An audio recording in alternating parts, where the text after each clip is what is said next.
नमस्कार। खबर सहारनपुर से मैं अनिल कुछाड़िया। आज की मुख्य खबरें। समाजवादी पार्टी के लिए हॉट सीट बनी देवंद विधानसभा। माविया अली व कार्तिकेय राणा दोनों ने ही किए नामांकन पत्र दाखिल। नगर विधानसभा सीट पर डुप्लीकेट वोटों को लेकर कलेक्ट्रेट पहुंचे नगर विधायक संजय गर्ग। आजाद समाज पार्टी के देहात विधानसभा प्रत्याशी कुर्बान अहमद ने कहा, बेरोजगारी, अत्याचार, शिक्षा, स्वास्थ्य रहेंगे मुद्दे। आम आदमी पार्टी के उस्मान ने नगर व एमआईएम के मौलाना उमेर मदनी ने देवंद विधानसभा सीट से किया नामांकन। अपने लिवर का रखें खास ख्याल। इस्तेमाल करें एनएमसी करिश्मा लिवर टॉनिक, एक आयुर्वेदिक शुगर फ्री औषधि।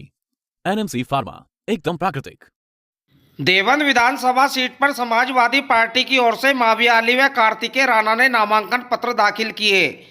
बताते चले कि देवंद सीट पर पूर्व मंत्री स्वर्गीय राजेंद्र राणा के पुत्र कार्तिकेय राणा ने अपना नामांकन दाखिल किया था, लेकिन आज स्थिति उस समय भ्रम वाली हो गई जब माविया अली अपना नामांकन करने कलेक्ट्रेट पहुंचे। उनके साथ सपा प्रदेश उपाध्यक्ष चौधरी जगपाल दास, मांगेराम कश्यप, जसवीर वाल्मीकि भी मौजूद रहे। माविया अली नामांकन दाखिल कर कलेक्ट्रेट से बाहर ही निकले थे कि इमरान मसूद के साथ कार्तिकेय राणा भी अपना नामांकन दाखिल करने पहुंच गए। पत्रकारों से वार्ता करते हुए सपा नेता इमरान मसूद ने कहा, पार्टी हाईकमान द्वारा देवंद विधानसभा सीट से कार्तिकेय राणा को ही प्रत्याशी घोषित किया गया है। वहीं माविया द्वारा भी नामांकन को ऐसा ही दावा किया गया। समाजवादी पार्टी ने मुझे चुनाव लड़ने के लिए निर्देशित किया, सिंबल दिया। मैंने समाजवादी पार्टी के प्रत्याशी की हैसियत से, आज वो लास्ट दिन था, समाजवादी पार्टी की कैंडिडेट की हैसियत से सिंबल दाखिल कर दिया और पर्चा दाखिल कर दिया। उनका सिंबल कैंसिल हुआ है कि आपका वापस का हुआ? मैं समाजवादी पार्टी का प्रत्याशी हूँ। मुझे 25 तारीख में पार्टी की तरफ से सिंबल दिया गया, मैंने लाके यहाँ दाखिल कर दिया।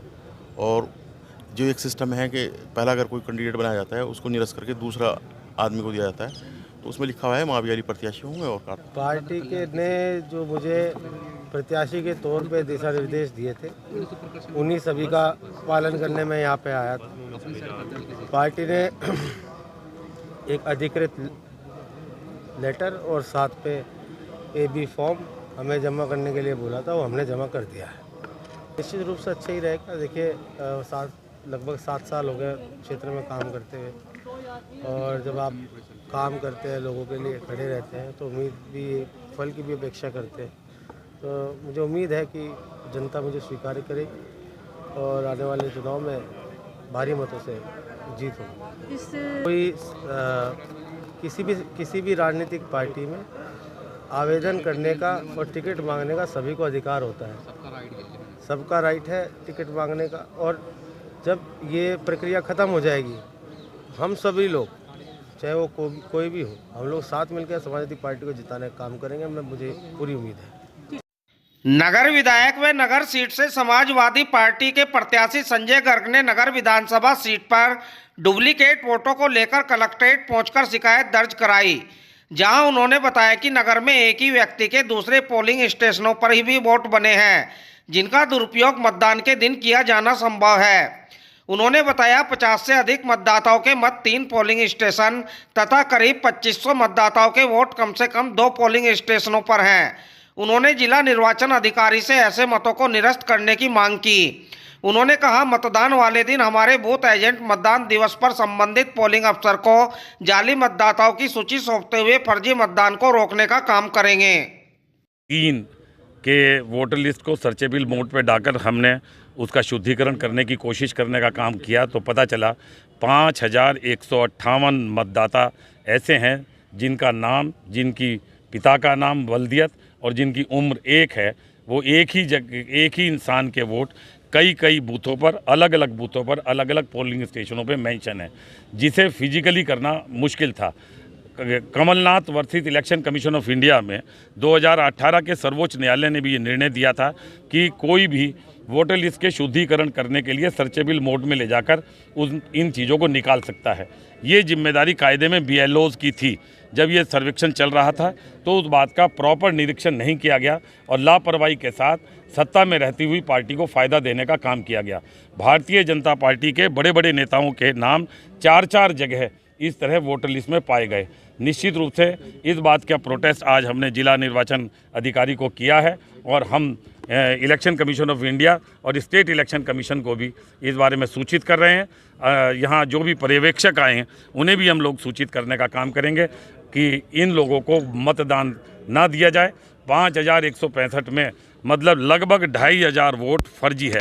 एक मतदाता का एक ही जगह जहां सही मत है, बाकी जगह जो मत हैं वो निरस्त किए जाने चाहिए। आजाद समाज पार्टी के देहात विधानसभा प्रत्याशी कुर्बान अहमद ने गुरुवार को अपना नामांकन दाखिल किया। नामांकन दाखिल करने के उपरांत कुर्बान अहमद ने कहा कि हम राष्ट्रीय अध्यक्ष चंद्रशेखर आजाद के दिशा निर्देश पर जनता की समस्याओं को दूर करने के लिए संघर्ष कर रहे हैं। हमारा मुद्दा बेरोजगारी, अत्याचार और शिक्षा स्वास्थ्य रहेगा। उन्होंने कहा, हमारा मुकाबला किसी से नहीं है, हम भारी मतों से जीतने का प्रयास करेंगे। हमारा मुकाबले की तो बात यह है कि हमारी जीत निश्चित है कि, और दूसरी बात मुद्दे की बात है, हमारी चिकित्सा का मुद्दा है, हमारी बेरोजगारी का मुद्दा है, हमारा जो अत्याचार हो रहे हैं उसका शोषण हो रहा है उसका मुद्दा है। हमारे बहुत सारे मुद्दे हैं जो हमारे भाई चंद्रशेखर आजाद जी जिस मुद्दे को लेकर चल रहे हैं हम उनकी नीतियों के अनुसार ही अपना कार्य प्रगति पर रखेंगे। किस समाज का सबसे ज़्यादा वोट आपको मिलेगा? मुझे दलित समाज का, मुस्लिम समाज का, सर्व समाज का, सबका है। हमारी जीत निश्चित है, निश्चित है हमारी जीत। कलेक्ट्रेट में चल रही नामांकन प्रक्रिया के अंतिम दिन भी प्रत्याशियों द्वारा नामांकन दाखिल किए गए। आम आदमी पार्टी के उस्मान ने नगर सीट से अपना नामांकन पत्र दाखिल किया। इस दौरान आम आदमी पार्टी के जिलाध्यक्ष व देहात सीट से प्रत्याशी योगेश दहिया भी मौजूद रहे। वहीं देवबंद विधानसभा सीट पर मौलाना मसूद मदनी के पुत्र मौलाना उमैर मदनी ने MIM से अपना नामांकन पत्र दाखिल किया। आज निर्दलीय प्रत्याशियों द्वारा भी नामांकन पत्र दाखिल किए गए।